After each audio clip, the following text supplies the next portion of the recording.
आजको भिडियोमा कोरे सोरे आरे अथवा कोनो सोनो र आनाको बारेमा तपाईले चाहिँ एकदमै सजिलो भाषामा चाहिँ सिकाउन गइरहेको छु। यो भिडियोलाई एकदमै अन्तिमसम्म चाहिँ ध्यान दिएर हेर्नु होला र यदि तपाई च्यानलमा नयाँ हुनुहुन्छ भने च्यानललाई सब्स्क्राइब गरेर साथ र सहयोग दिन नबिर्सनु होला है त। ल आउनुस् आजको भिडियो हामी सुरु गरौँ है त। यो भिडियोमा एकातिर कोरे सोरे आरे र अर्कोतिर चाहिँ कोनो सोनो आनो देखाइएको छ। यिनीहरूको मिनिङ चाहिँ एउटै हो तर चाहिँ प्रयोग गर्ने तरिका जुन छ नि त्यो चाहिँ एकदमै चाहिँ चिकाउ छ, एकदमै फरक छ।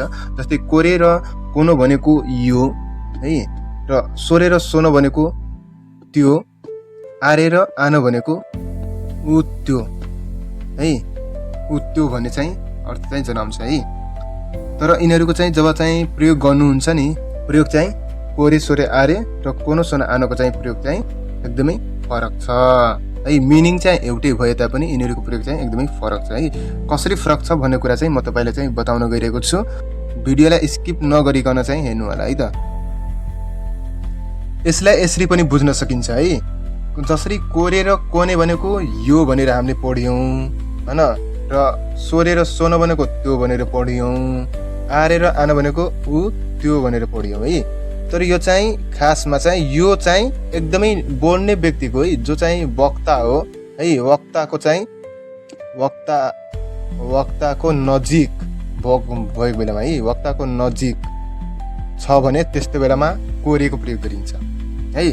र श्रोताको है, यदि कोही व्यक्ति चाहिँ तपाईले बोलिरहेको कुरा कसैले सुनिरहेको छ भने त्यो सुन्ने व्यक्तिको नजिक छ भने त्यस्तो बेलामा चाहिँ सोरे अथवा सोनोको प्रयोग गरिन्छ। त्यसैगरी वक्ता र श्रोता दुईटैको नजिक छैन भने है, छैन भने त्यस्तो बेलामा चाहिँ आरे अथवा आनोको प्रयोग गरिन्छ है।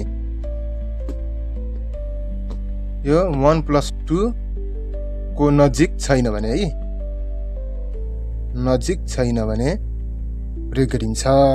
यसरी बुझ्न सकिन्छ है। यहाँ ध्यान दिनुपर्ने कुरा के हो भने पहिलो पोइन्ट है, पहिलो पोइन्टमा कोरे सोरे र आरे को पछाडि जहिले पनि वा पाटिका लाग्छ।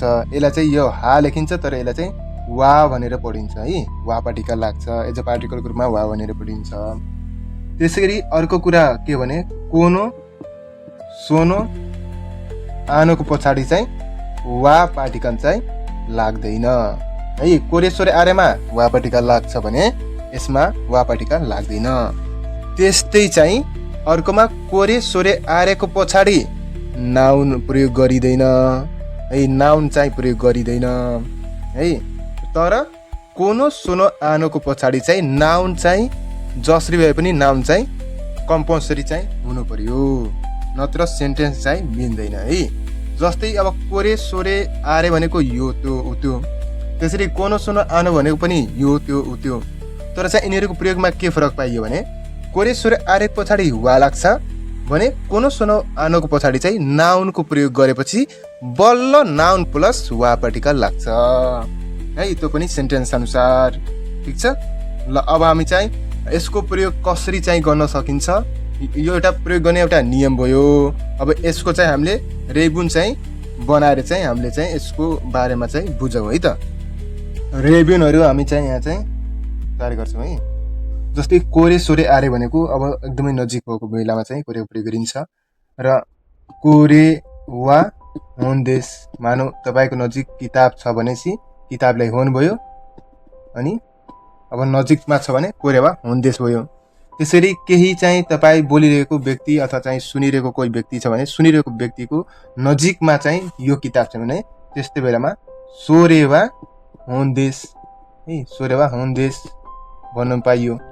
त्यसैगरी अब दुईटै व्यक्तिको चाहिँ नजिक छैन तर अलिकता टाढा छ है, अलिकता ग्यापमा छ, धेरै ग्याप छ भने त्यस्तो बेलामा चाहिँ आरेको प्रयोग गरिन्छ है, आरे वा होन्देस है।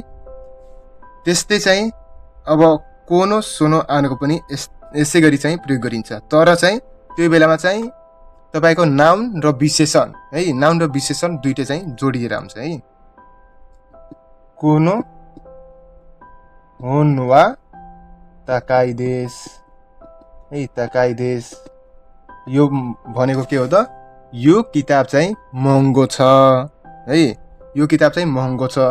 कोरेवा होन तकाइदेस त्यो चाहिँ चिगा हुन्छ है। त्यस्तो बेलामा यदि चाहिँ कुनै वस्तुको विशेषता जनाइरहेको बेलामा चाहिँ कोनोको प्रयोग गरिन्छ है।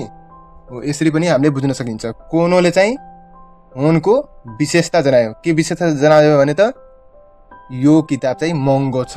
हो यस्तो चाहिँ विशेषता जनाउने बेलामा चाहिँ कोनोको प्रयोग गरिन्छ है। र कोनो केसँग प्रयोग हुन्छ त, होन भनेको नाउनसँग प्रयोग हुन्छ।